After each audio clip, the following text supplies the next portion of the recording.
नवा आठवडा, नव्या रांगा आणि नवे रणकंदन। रविवारच्या विश्रांतीनंतर देश पुन्हा एकदा रांगेत उभा आहे, पण गेल्या आठवड्याच्या तुलनेत मात्र आज रांगांची लांबी आहे ती रोडवल्याचं दिसतंय। त्यामुळे नोटाबंदीमुळे निर्माण झालेली स्थिती आता निवळण्यास सुरुवात झाल्याचं चित्र आहे। एकीकडे देशात अशी स्थिती असताना तिकडे राजधानी दिल्लीत मात्र विरोधकांनी नोटाबंदीवरून सरकारची घेराबंदी करण्याचा मनसुबा कायम ठेवलेला दिसतोय। काय आहे विरोधकांचा मनसुबा आणि इतर घडामोडी जाणून घेऊयात। जाऊयात थेट दिल्लीला।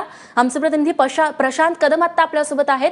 प्रशांत, विरोधकांचा मनसुबा नेमका काय आहे आणि दिल्लीत त्या पार्श्वभूमीवरती नेमक्या घडामोडी काय घडतायत? रेश्मा, आजपासून संसदेच्या हिवाळी अधिवेशनाचा नवीन आठवडा सुरू होतोय आणि लोकसभा आणि राज्यसभा या दोन्हीही सदनामध्ये कोंडी कायम आहे।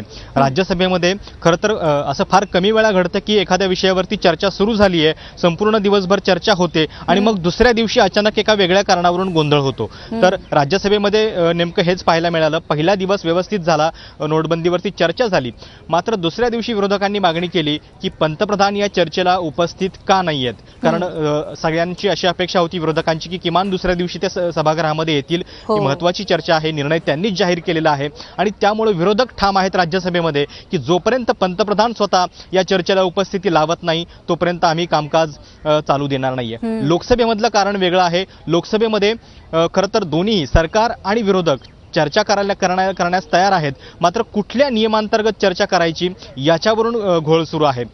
सरकारला खरं तर या चर्चेमध्ये मतदान नकोय, पण विरोधक आग्रही आहेत। काँग्रेससह अनेक जे बाकीचे सगळे विरोधक आहेत त्यांना या चर्चेनंतर मतदान हवंय आणि म्हणूनच नियम 56 अंतर्गत त्यांना या सगळ्या मुद्द्यावरती चर्चा हवी आहे आणि सरकार तुर्तास तरी मतदानाची रिस्क घ्यायला तयार नाहीये, कारण शिवसेनेसारखे अनेक मित्रपक्ष जे आहेत ते या मुद्द्यावरती सरकारच्या बाजूला नाहीयेत। शिवाय लोकसभेमध्ये जर मतदान झालं तर पुन्हा राज्यसभेमध्ये देखील मतदानाची मागणी कदाचित होऊ शकते आणि राज्यसभेमध्ये तेवढंसं संख्याबळ अजून तरी भाजपकडे नाहीये। त्यामुळे या दोन्ही प्रश्नांवरती आता नेमकं काय होणार, कोणती बाजू पाऊल मागे घेणार हे पाहणं महत्त्वाचं असेल। अगदी थोड्या वेळापूर्वी काँग्रेसचे मल्लिकार्जुन खरगे जे लोकसभेतले विरोधी पक्षनेते आहेत त्यांनी सांगितलेलं आहे की नियम 56 अंतर्गत म्हणजे मतदानाच्या मागणीवरून आम्ही कुठल्याही परिस्थितीमध्ये मागे हटणार नाहीये। शिवाय या चर्चेला पंतप्रधानांची देखील उपस्थिती असायलाच हवे।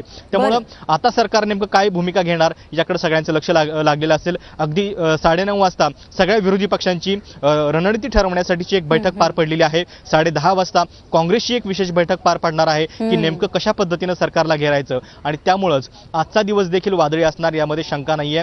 अगदी थोड्या वेळापूर्वी सकाळी राहुल गांधी हे देखील एटीएमच्या रांगेमध्ये गेलेले होते आणि कदाचित त्यांच्या भाषणामध्ये आता पुन्हा एकदा सामान्यांच्या व्यथा ज्या आहेत त्या आपल्याला ऐकायला मिळू शकतात। निश्चित, तेव्हा नोटाबंदीच्या निर्णयावरून आता विरोधकांची एकजूट झालेलं प्रशांत बघायला मिळते। तिथल्या घडामोडींवरती तू नजर ठेवून राहास। तुर्तास धन्यवाद तुलेल्या माहितीबद्दल।